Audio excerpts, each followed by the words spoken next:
Thank you, Mr. Chairman.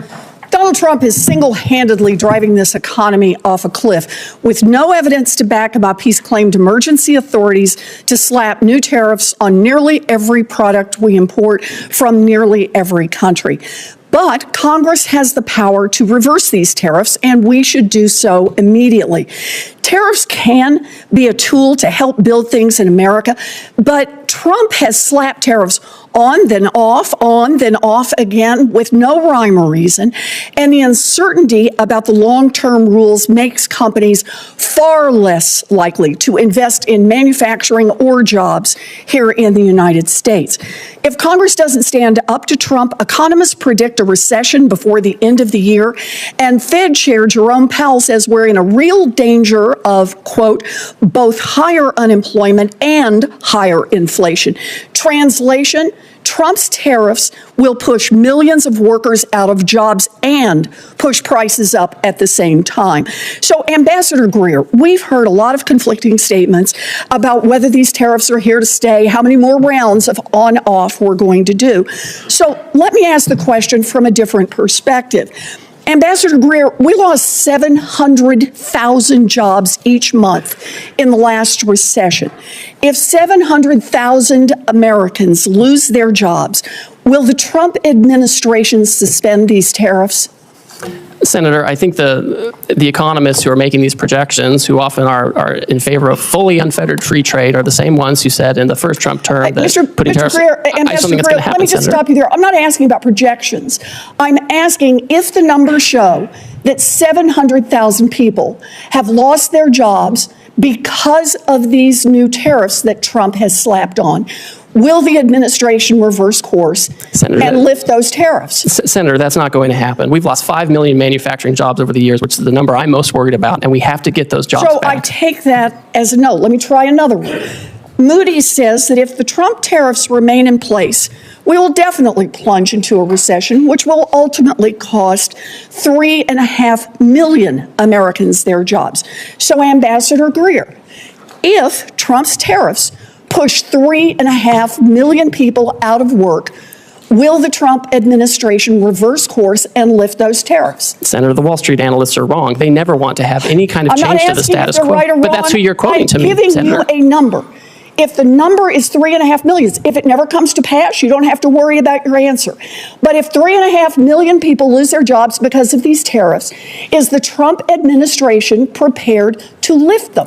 Right now, this minute, we're working on negotiations with countries who believe they can achieve reciprocity with us and get their trade deficit down. And that's the emergency we're focused on. There's not going to be a situation where years from now we've lost millions of jobs. Let me try one more time. If Trump tariffs push workers out of their jobs and raise prices, as Fed Chair Powell has predicted, will you reverse course then?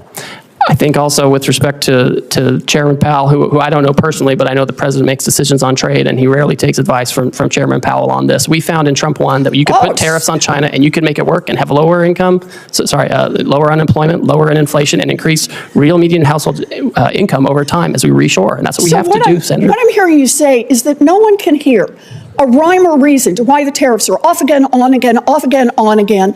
But what you're telling us is the fact that hundreds of thousands, even millions of people could lose their jobs and that prices could go up will not be a factor for you or for Donald Trump for rolling those tariffs back. Look, if Republicans are serious about protecting American jobs and fighting inflation, then they can join Democrats right now to pass a resolution to fix Trump's reckless tariffs. This economy is teetering on the edge of collapse.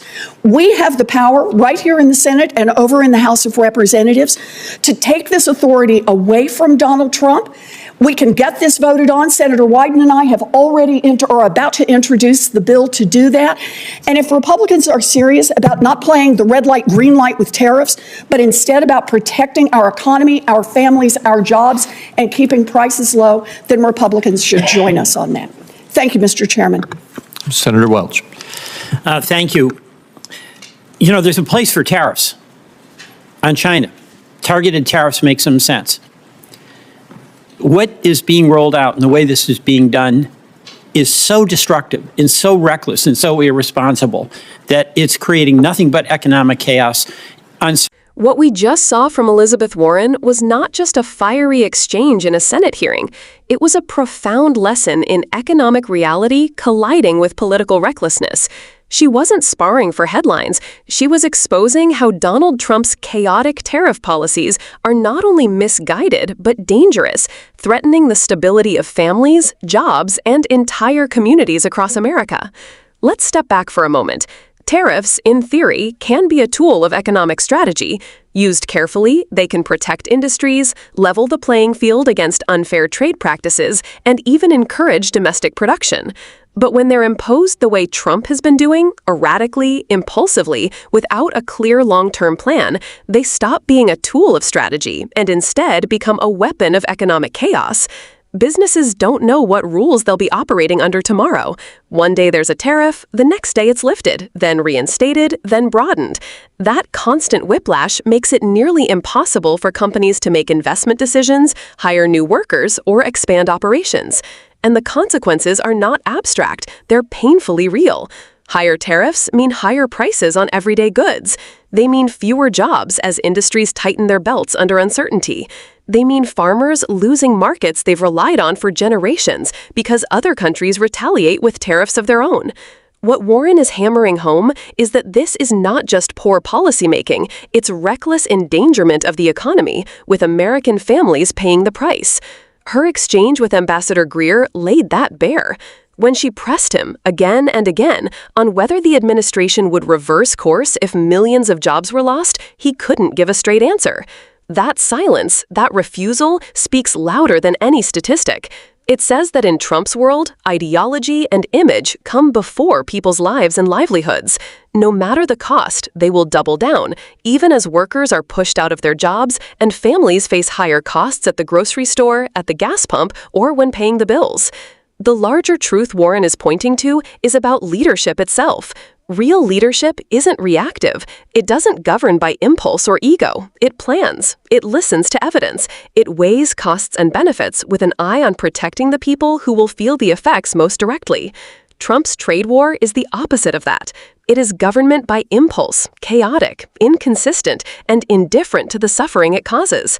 And there's another dimension here: history. We've seen before what reckless tariff policies can do. In the 1930s, the Smoot-Hawley Tariff Act worsened the Great Depression by triggering retaliatory tariffs worldwide, choking off global trade, and deepening economic misery. Economists across the spectrum warn that Trump's tariffs risk creating similar ripple effects. Warren's questioning is a warning bell, reminding us that we cannot afford to repeat the mistakes of the past. So when Warren demands that Congress take back authority and stop this chaos, she is not just defending an economic principle. She is fighting for the everyday American who shouldn't have to wonder whether they'll have a job next month because of political gamesmanship. She's saying that stability, accountability, and foresight must return to policymaking, or else millions of families will bear the burden of one man's reckless gamble. And this is why it matters beyond the walls of the Senate hearing. Because what's at stake isn't just trade policy. It's whether Americans can trust that their government is looking out for them, or whether it will continue to play roulette with their livelihoods. Elizabeth Warren is forcing that question into the open, and it's one that every voter should be asking too.